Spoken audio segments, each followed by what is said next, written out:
Hello students, हम पढ़ रहे थे ग्लिसरॉल की रासायनिक अभिक्रियाएं। आज हम अध्ययन करेंगे केमिकल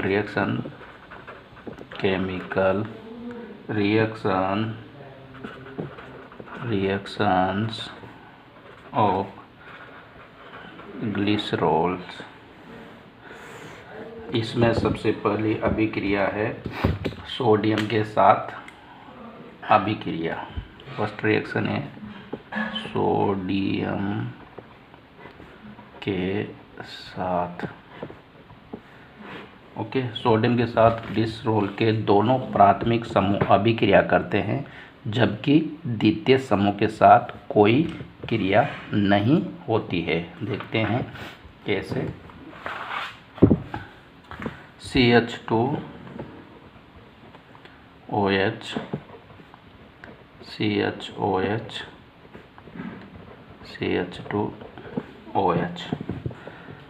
सोडियम के साथ रिएक्शन करके CH2O- Na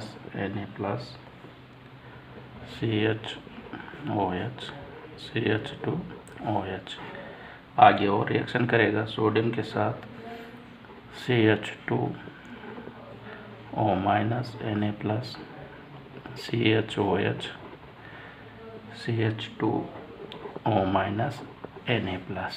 ओके, डाइसोडियम लवण बनाएगा। ये डाइसोडियम लवण बनाता है। दूसरी अभिक्रिया है हाइड्रोजन हैलाइडो एवं फास्फोरस हैलाइडो के साथ action with hydrogen halides and phosphorus halides और हाइड्रोजन हैलाइडों के साथ। जब ग्लिसरॉल में लगभग 110 डिग्री सेंटीग्रेड पर HCl गैस प्रवाहित की जाती है, तो दोनों एल्फा व बीटा ग्लिसरॉल मोनोक्लोरोहाइड्रिन बनते हैं, जिनमें अधिक मात्रा 66% एल्फा उत्पाद की होती है। यदि HCl गैस को अधिक देर तक प्रवाहित किया जाए तो एल्फा डैश एवं एल्फा बीटा डाइक्लोरोहाइड्रिन बनते हैं। इसमें भी एल्फा डैश की मात्रा कुछ अधिक 55 से 57% होती है। देखिए कैसे। CH2OH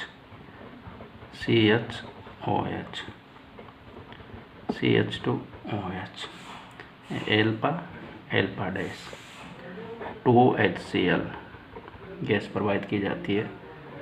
CH2Cl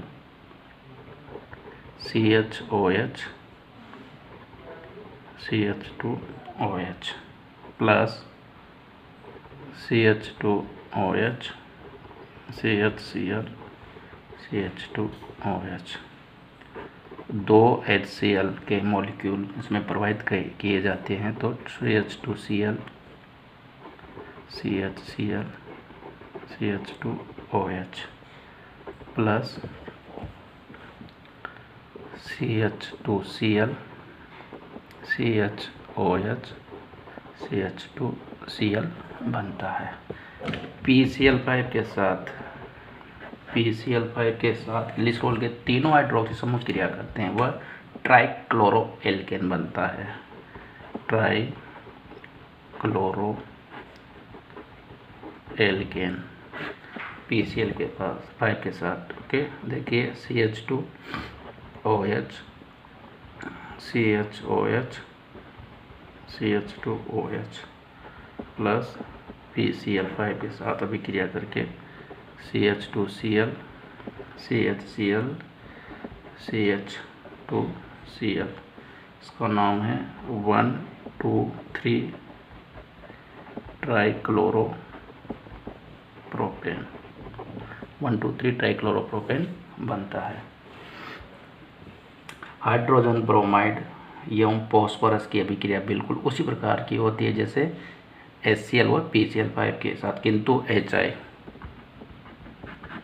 के साथ अथवा फास्फोरस हाइड्राइड के साथ अभिक्रिया भिन्न होती है। वास्तव में होता यह है कि अभिक्रिया तो समान होती है, परंतु 1,2,3 ट्राइहाइड्रोप्रोपेन ई बनता है, लेकिन आयोडीन का आकार बड़ा होने के कारण इस यौगिक में स्टेरिक हिंड्रेंस होती है, अतः यह तुरंत विघटित होकर एलिल आयोडाइड तथा आयोडीन देता है। HI के साथ अभिक्रिया भिन्न प्रकार से होती है, देखते हैं किस तरह से।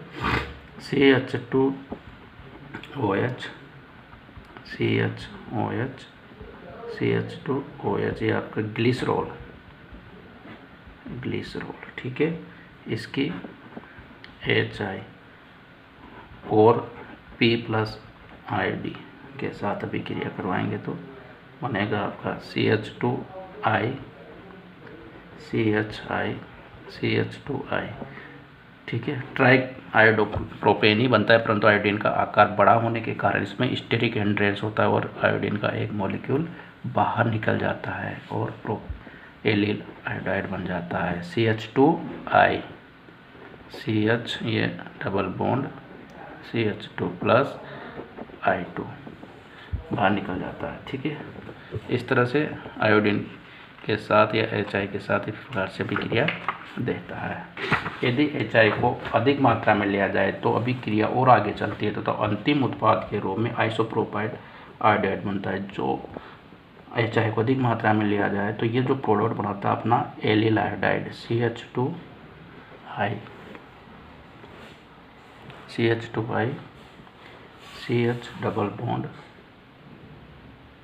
CH2I CH double bond CH2, ये HI के साथ और अभिक्रिया करता है और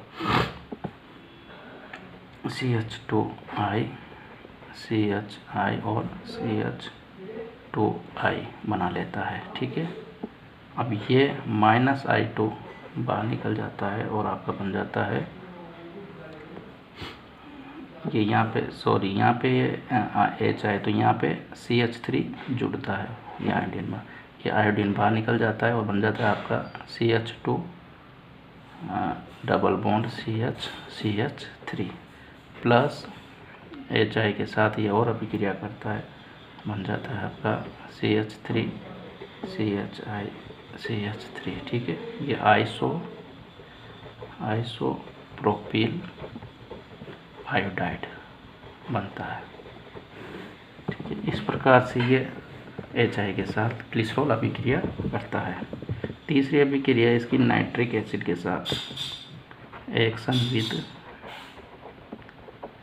विद नाइट्रिक एसिड, ठीक है। नाइट्रिक एसिड के साथ किस प्रकार से अभिक्रिया होता है। जब सांद्र H2SO4 की उपस्थिति में ग्लिसरॉल की सांद्र नाइट्रिक अम्ल के साथ क्रिया करवाई जाती है तो ग्लिसरॉल ट्राइनाइट्रेट बनता है, जो कि एक महत्वपूर्ण विस्फोटक पदार्थ होता है। इसे नाइट्रोग्लिसरीन के नाम से भी पुकारा जाता है। क्या बनता है? नाइट्रोग्लिसरीन बनता है। देखिए किस तरह से CH2OH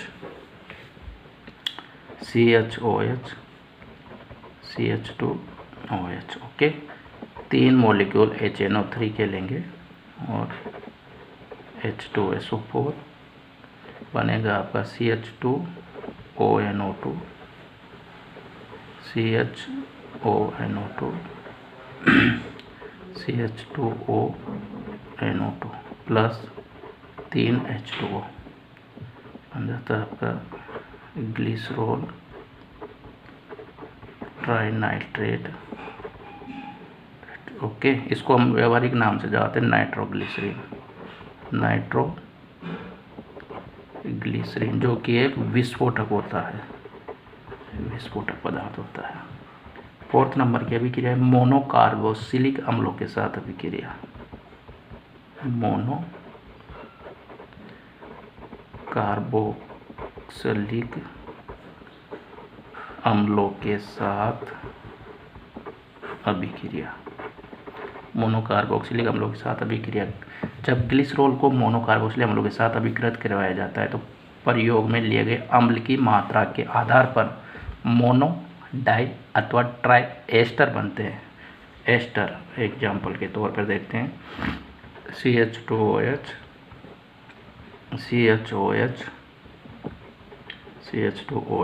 ठीक है। इसकी एसिटिक एसिड के साथ अभिक्रिया करवाएंगे तो आपका बन जाएगा CH2O COCH3 CHOH CH2OH। ये ग्लिसरॉल से आपका बन गया ग्लिसराइल मोनोएसीटेट, ठीक है। इसकी और एसिटिक अम्ल के साथ अभी क्रिया करवाएंगे तो डाइएसिटेट बन जाएगा, CH2O COCH3 CHOH CH2O COCH3 डाइएसिटेट बन गया। और इसकी और CH3COOH के साथ अभी क्रिया करवाएंगे तो ट्राइएसिटेट बन जाएगा, COCH3 CHOCOCH3 और CH2O COCH3 जाएगा ट्राइएसिटेट, ठीक है। इस तरह से मोनोकार्बोक्सिलिक अम्लों के साथ अभिक्रिया करते हैं। अन्य अभिक्रिया इसकी ऑक्जेलिक अम्ल के साथ किस प्रकार से अभिक्रिया संपन्न होती है। ऑक्जेलिक अम्ल के साथ फिफ्थ रिएक्शन है action with oxalic acid. Oxalic acid के साथ अभिक्रिया तापमान की विभिन्न परिस्थितियों में ग्लिसरॉल ऑक्जेलिक अम्ल की क्रिया से भिन्न उत्पन्न करते हैं। टेम्परेचर डिपेंडेंट होती है, टेम्परेचर डिपेंडेंट, ठीक है। जब फॉर्मिक अम्ल को 110 डिग्री सेंटीग्रेड से 120 डिग्री सेंटीग्रेड पर ऑक्जेलिक अम्ल के आधिक्य के साथ क्रिया करवाई जाती है तो फॉर्मिक अम्ल बनता है, ठीक है। अर्थात इस क्रिया में एक डाइकार्बोक्सिलिक अम्ल का एक मोनोकार्बोक्सिलिक अम्ल में परिवर्तन हो जाता है। देखिए जैसे CH2OH CH2OH प्लस OHOC, ठीक है, और COOH, ये ऑक्जेलिक एसिड और ये ग्लिसरॉल। अब इसका टेम्परेचर 110 डिग्री से 120 डिग्री सेंटीग्रेड लेते हैं तो CH2O COOH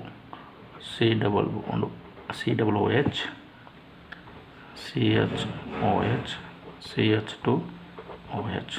अब ये CO2 है, ये -CO2 के रूप में बाहर निकल जाता है और प्रोडक्ट बन जाता है आपका CH2O CHO CHOH CH2OH, okay.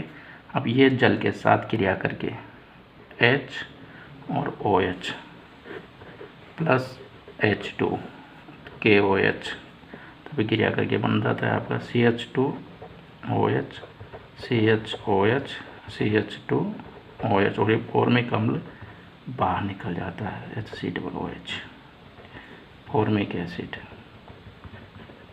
ठीक है। ये प्रोडक्ट बनता है जब टेम्परेचर 110 से 120 डिग्री होता है। जब टेम्परेचर 230 डिग्री से 260 डिग्री सेंटीग्रेड होता है तो एलिल एल्कोहल मुख्य उत्पाद के रूप में प्राप्त होता है।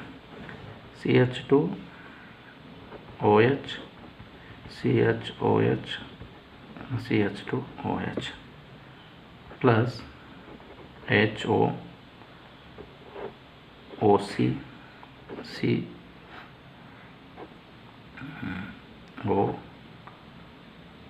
COOH, ये ऑक्जेलिक अम्ल, ठीक है। 260 डिग्री सेंटीग्रेड पर इसको गर्म करेंगे तो -2H2O बाहर निकलेंगे, OH और OH -2H2O बाहर निकल गए और कंपाउंड बन जाता है आपका CH2O CO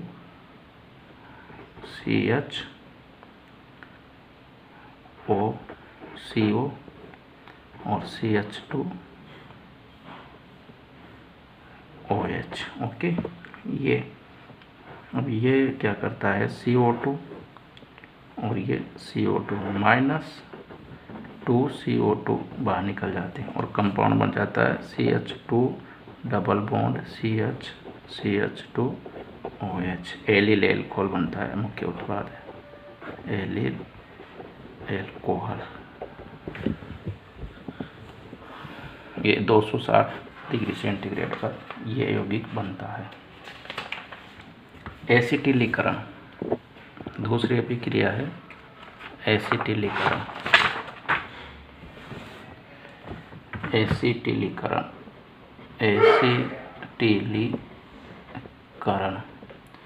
यह अभिक्रिया OH समूह की अभिलाक्षणिक अभिक्रिया होती है। ठीक है, जब ग्लिसरॉल को एसिटिक क्लोराइड अथवा एसिटिक एनहाइड्राइड के साथ गर्म किया जाता है तो ट्राई एसिटिल व्युत्पन्न बनता है।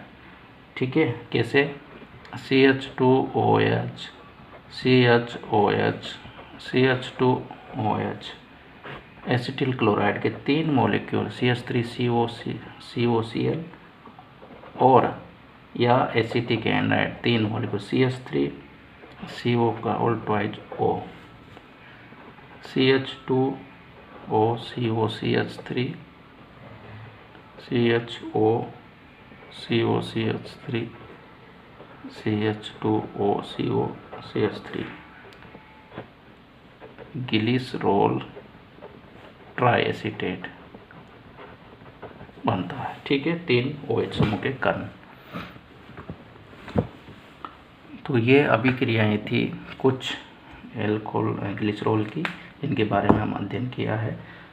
कल हम पढ़ेंगे ऑक्सीकरण, निर्जलीकरण और किण्वन की अभिक्रियाएं और ग्लिसरॉल के क्या क्या उपयोग है।